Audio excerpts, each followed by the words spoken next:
beaucoup de personnes attendent justement autorisation yooyu. Donc est-ce que ça veut dire que s'ils ne viennent pas, ils ne sont pas justement avec vous dans vos combats? Comprendre naa li Omar Faye di wax mais en même temps li nen di sous-entendre dëgg la parce que boo jàppul li nen Aïcha wax mooy indi li xew mois de février ak mars bett la man damay faral di wax ne askan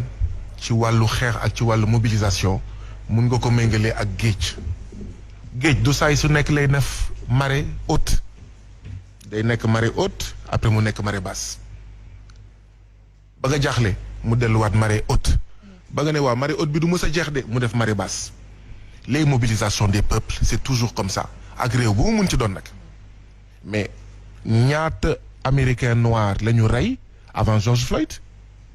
ñu naan américain noir yi du ñu yëngatu ñu naan américain blanc yi du ñu yëngatu mais askan day faral tamit di naan mais nii vase ab panne boo xam ne ndox bi di fees ba bés ba nga xam ne tokk ndox mooy tax mu déborder te xol bu feesee tuuru te bu tuuroo jur musiba comme li nga xam ne ñu ngi koy naxarlu xewoon na mois de février ak mars donte xëy na li ko tax a jóg c'est légitime donc askan foog ñu jàpp ne et c'est pas propre au Sénégal comme géej la li am solo surtout mooy bu nekkee marée basse organisation yi war a liggéey di liggéey parce que tôt ou tard marée haute dina ñëw di waajal marée haute bi ñëw ngir marée haute bu jotee bu samba boy yi détourner marée haute bi à leur intérêt personnel ñu détourner ko au profit de leur intérêt égoïste et politicien ndaxte tôt ou tard marée haute dina ñëw mooy comme guddeeg bëccëg ak guddi lu mu gudd waaw lépp dina leer donc nañu waajal ci guddi bi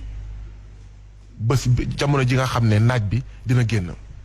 beneen bi nga xam ne itam dama koy faral di wax moo di ne askan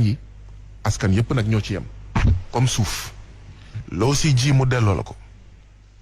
askan comme suuf boo ko jiwee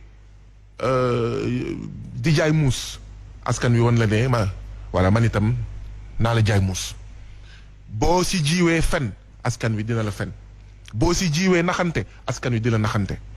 waaye boo jiwee ci askan wi ngor fulla fayda ak ñoom seen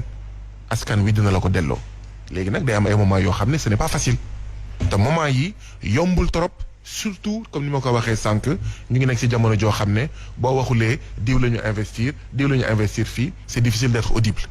donc loolu tamit foog ñu comprendre ko maanaam ñii di xeex d'abord ñu ngi xeex pour ñoom man damay bañ ñu naan ma Sénégal yi laay xeexal man d'abord sama bopp laay xeexal parce que tey des médias la mais suba man la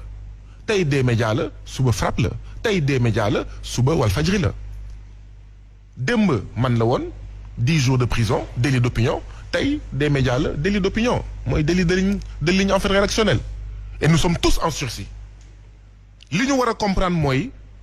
li troisième candidature bi di gën di jege li élection présidentielle 2024 di gën di jege Macky Sall di gën di jëfandikoo police gendarmerie ak justice pour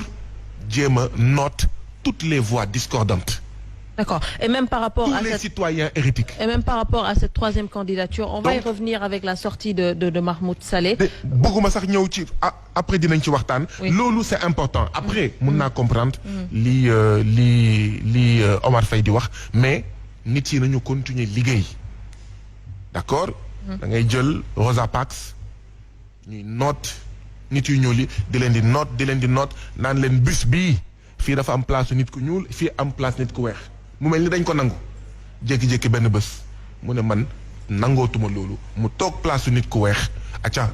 noir yëpp fipp donc nañu jàpp ne nit yi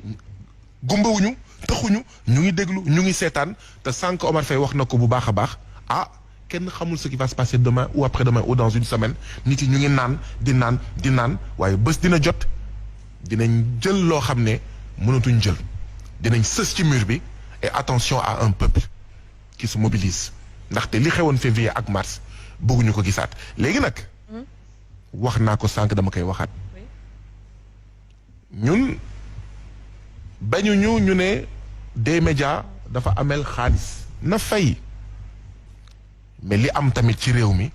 Serigne Saliou wax na ko mooy une sorte de kumba am ndey ak kumba amul ndey moo tax d'ailleurs Sénégal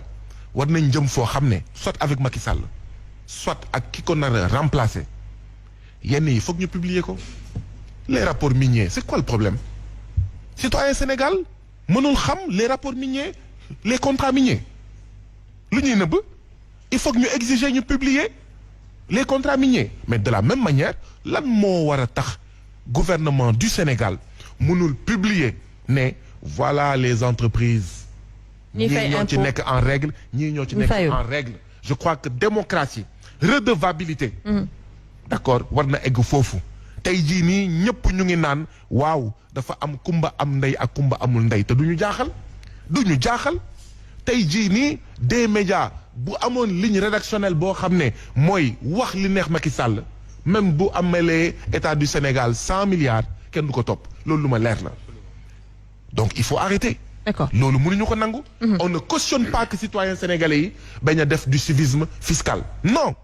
civisme fiscal dañ ko war a encourager mais fii lu ñuy pointer du doigt mooy kumba am ndey boo xam ne dañ koy jëfandikoo ngir noot ngir daan ñoo xam ne bokkuñu gis-gis ak yow te loolu mënul continuer léegi nag am na loo xam ne xëy na mun na jafelloo mobilisation bi. La communication, mooy benn déjà peut-être. Personnalité Bougane c'est une personnalité clivante moo tax ñun ñuy sensibiliser en fait les Sénégalais qu'on aime ou pas Bougane il faut que ñu xam ne l'enjeu dépasse Bougane c'est important or mentalité yi xel yi jotaguñu egg foofu ñu bëri lii lëndëmal seen gët lii tax xëy na ñuy toogagum seetaan ñu naan non c'est un homme politique dugg na fii génn na fii Bougane lii Bougane là et cetera et cetera. non c'est-à-dire. Omar bàyyi ma. dama la bëgg wax. mais est-ce que ça va pas au-delà de ça Guy. non je suis sûr que di nga wax abondé dans mon sens mais bàyyi ma continuer sinon je vais perdre le fil de ma pensée. il faut que ñu wax Sénégalais yi les démocrates de ce pays même waa APR les démocrates qui sont ci APR waruñu seetaan lii. même waa les démocrates yi nekk ci Benno Bokk Yaakaar waruñu seetaan lii il faut que ñu interpeller leen. D'accord. Ils sont en danger nous sommes tous en danger c'est important que mu leer naññ. non c'est-à-dire il faut pas que ñu politiser ko. il faut dire nen beneen bi mooy. nu mu